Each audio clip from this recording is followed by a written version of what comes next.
The man is struggling to breathe. It's too hard for him to continue, as his life depends on it. But a bullet shot into his leg made him fall. He screamed in pain, wanting to get up and continue running, but he couldn't because he was already tired from running with these injuries. And now he had been shot as well. Four cars stopped at a distance away from the guy they Ruthless off, creating a dimly lit area. 10 girls got out of the car, and among them, two advanced toward man, making him stand with emotionless face. The guy lifted his head and about to ask for mercy, even though his body wasn't cooperating, but he stopped when he saw a guard open the car door and pluck a black umbrella. That's when their boss got out of the car, exhaling smoking from his mouth, with one hand in his pocket and other one holding a burning cigarette. He turned his head toward the man. The man's heart trembled at his boss Jungkook's ordinary gaze. He wanted to run again after seeing his boss but couldn't, as he was already cut with Jungkook's scars. Jungkook smiled and began walking toward the man. Smoking in the rain, his body remained dry as one of his guards held a black umbrella over him. In the dark rain-soaked scene, Jungkook's hunting presence under the white umbrella is so terrifying that it sends shivers down the spines of everyone who dares to glimpse at him.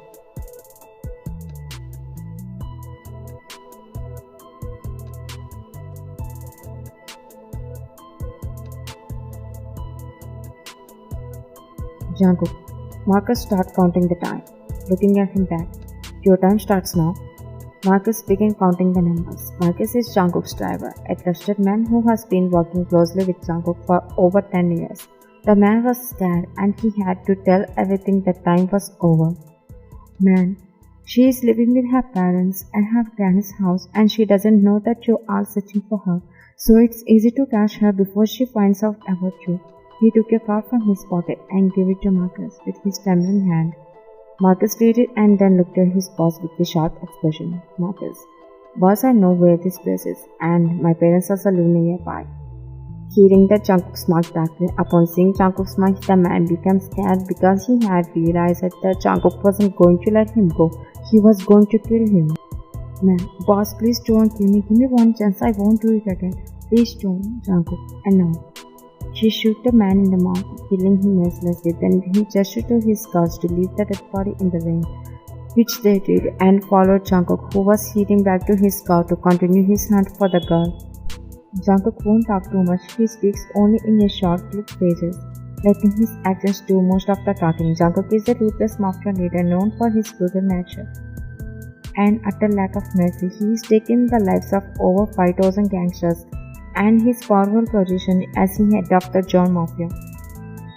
And with his commanding position as the head of the John Mafia, there is no one capable of opposing him. His family history is deep in the Mafia, as both his father and grandfather were part of this war, although they never caused as much chaos and loss of life as Jungkook has since taken control.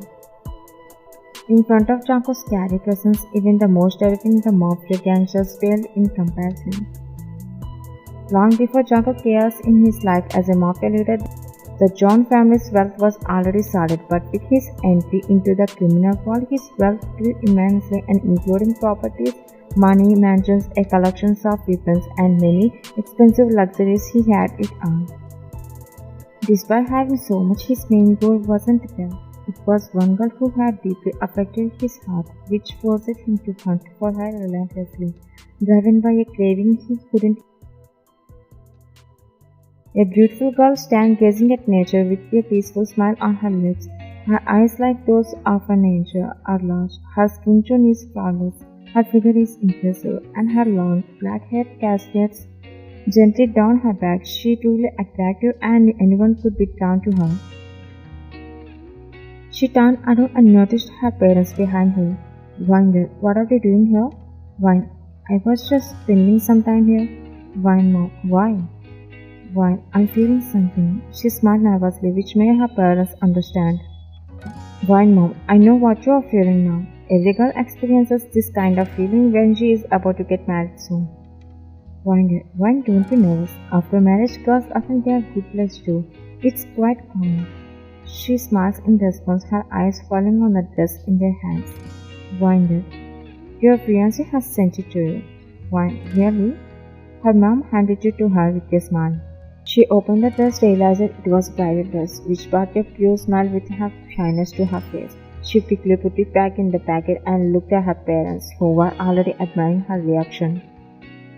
Why, Mom, he is already selected a dress for you even though the wedding isn't just 1 week away.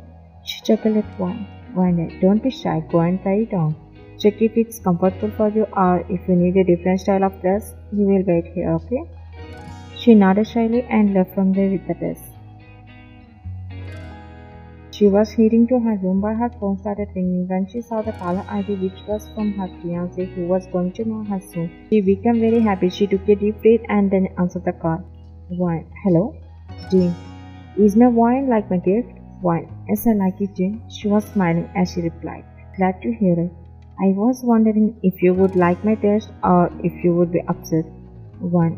Why would I be upset when my fiancé has better taste than I do? Wine, what happened? Jean, your every word is sweet to digest to my heart. Wine, not as sweet as your words, Jean.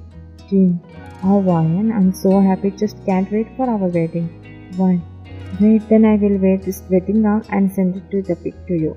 And just to see the pic until our wedding. Jean, wow, send me fast then. Wine, okay, call you later. She cut the call and put the phone aside and went to her room.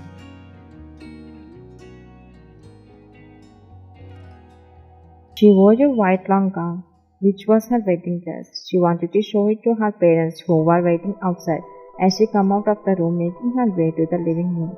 Her eyes fell on the man sitting on the sofa. He had his legs spread wide in a black suit, expensive wristwatch on his left wrist, and his right hand revealed slightly tattoos, though they were mostly covered by his shirt.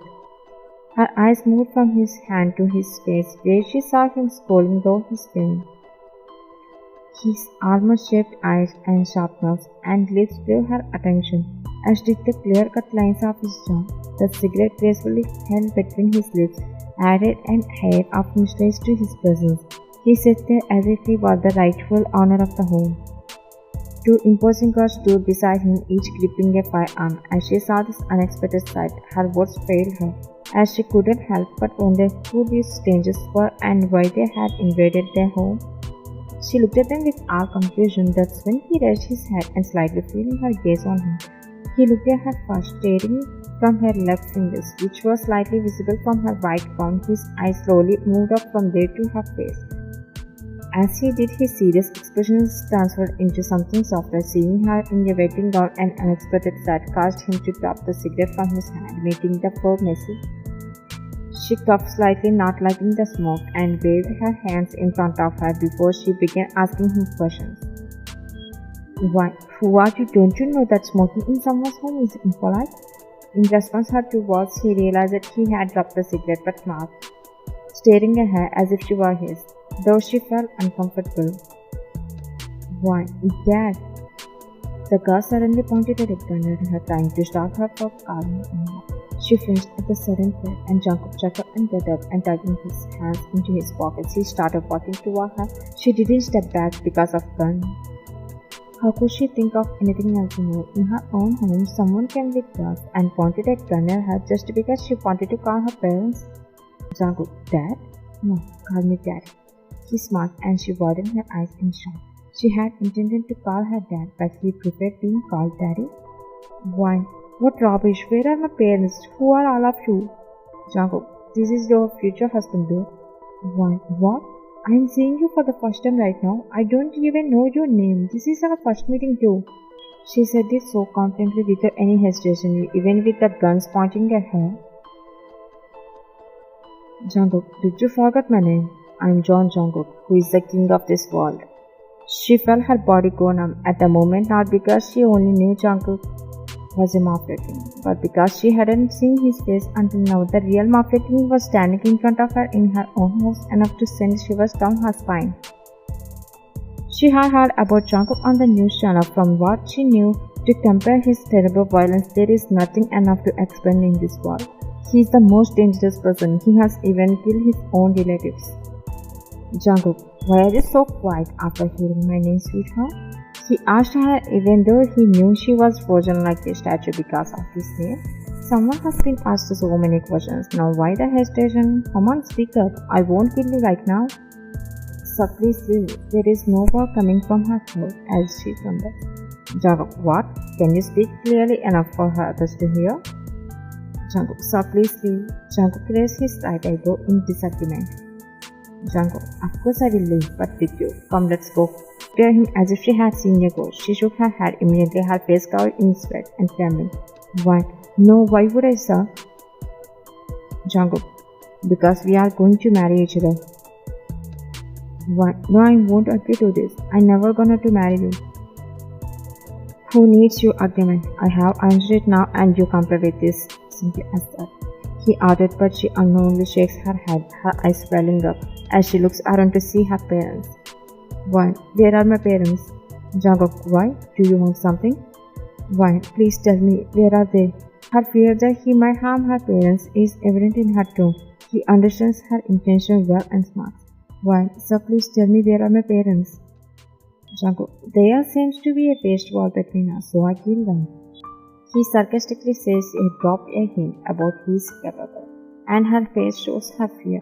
She is gone a witch of tears, but shakes her head unwilling to believe it.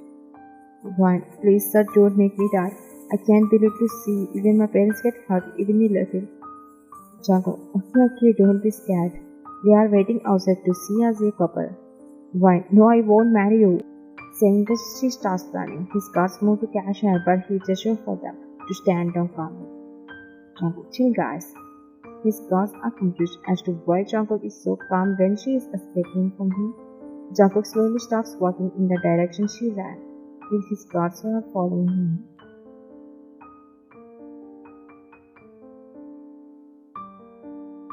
She is running there, clutching her long white popcorn with a heavy mix of tension and fear, and her eyes craving to see only her parents as they are safe. While she was running, she stopped when she saw her parents tied with ropes, captured by 4 guards surrounding them. She couldn't bear to believe that just a few minutes ago they were so happy, not because of the situation happening, only because of her parents were suffering.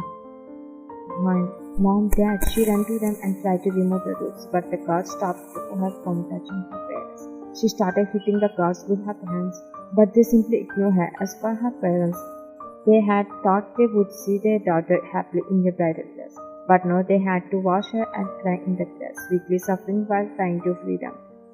Why are you fighting with them? Go as far away from here as you can. Why no, then I can't leave the boss still struggling. Why no, there is no need to save us. Please go, don't worry about us, please go. She said while crying, wishing her daughter would escape, not to be captured by them like they were. Why? I said no, leave me. Why have you all died my parents? They won't listen to you, but they listen to their past, which means only me. She looked back over her shoulder and saw Jungkook, the Mafia king, approaching calmly. She was suffering, and her parents were crying, but it didn't seem to impact him in the slightest. Why? What's wrong with you? Why have my parents done to you? Why are you making them suffer? She was screaming in worry because she couldn't bear to see her parents suffering. Then he shot the bullet into the air to remind her that she was talking to a dangerous Mafia king. Why, sir, please. He chuckled when she called him again, sir, with a trembling tone. Maybe they are your parents, that's the reason, am I clear? Saying that he came closer to her as she didn't say anything, not guessing what his next step would be. Jungkook, do you want them to be released? She nodded her head. Then come with me. And her dad wanted to scream as loud as he could, but he knew who Jungkook was, so he wanted to politely explain that it's not good. Wonder, sir, kindly reconsider what you are doing. It's wrong. Why should she come with you? For what? Ryan looked at them with hopeless expression, her body shivering as she refused to agree. Jungkook, am I a police officer tied to rules of only doing good? I'm the bad guy, the dangerous Mafia king. I do whatever I want. I don't need to know if it's wrong or right. And yeah, I need to marry her, that's it, mister. He shrugged his shoulders. One more. No, please, sir, she is innocent. She can't even hurt an hand. She is too sensitive and live with you as your wife. Jungkook, why wouldn't she? I can make her my wife. I know very well, mother-in-law, he smirked. Wonder. Sashi is sensitive and you are cruel, not a gentle one. You two aren't made for each other, please leave her.